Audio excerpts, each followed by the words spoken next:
Shabbat Shalom, everyone. Welcome to my Torah Talk.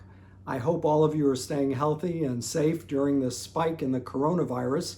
It's not unexpected with people going back to work, with the massive demonstrations, with a lot of people partying, younger people partying and not taking precautions.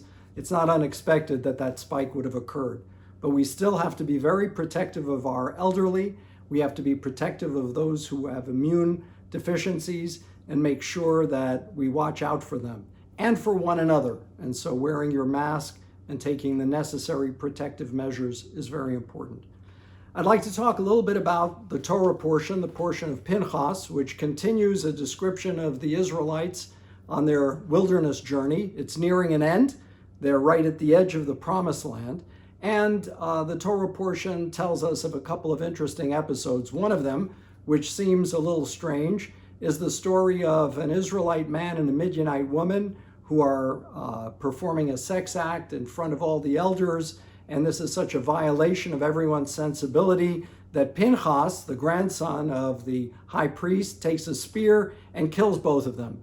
And in doing so, takes that act of avenging the honor of God, the honor of the Israelites. If you take that story at the literal level, that's one thing. But we have to look at it also on the level of metaphor. And the level of metaphor tells us that you have to expunge that desire of personal gratification as the total priority in your life, as well as the fact that this act was done publicly to humiliate others. And if you think about it, pornography humiliates. Someone taking an action for effect often humiliates other people, and that's just unacceptable human behavior. And until you root it out, until you end it, you really can't rise to a higher level of consciousness. And in terms of the children of Israel on the macro level, they were wandering in the wilderness and they had come to the edge of the Promised Land. Moses goes up to the mountain, he looks down, he sees the Promised Land, he knows he can't enter, which had to have been painful for him. But he knows he has to anoint the next generation of leaders, and that would be Joshua, who would lead the Israelites into the conquest of the Promised Land, of the land flowing with milk and honey. Now, commentators have said that God may have taken the children of Israel out of Egypt, but it was a much more daunting task to take Egypt out of the children of Israel. They had that slave mentality, always thinking that things were better back in Egypt when we were a slave and taken care of.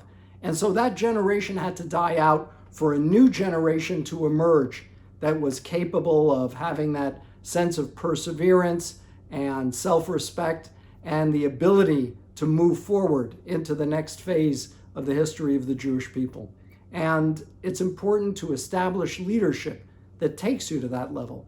So the idea of purging something that is within us to make room for our new growth and development is a really powerful and important lesson in this week's Torah portion. I hope you'll take it with you and know that better days are ahead. There's an old Hebrew expression, Gam ze ya'avor, this too shall pass. There'll be a brighter day ahead for all of us, and we look forward to greeting you and embracing one another in the days ahead. Shabbat Shalom.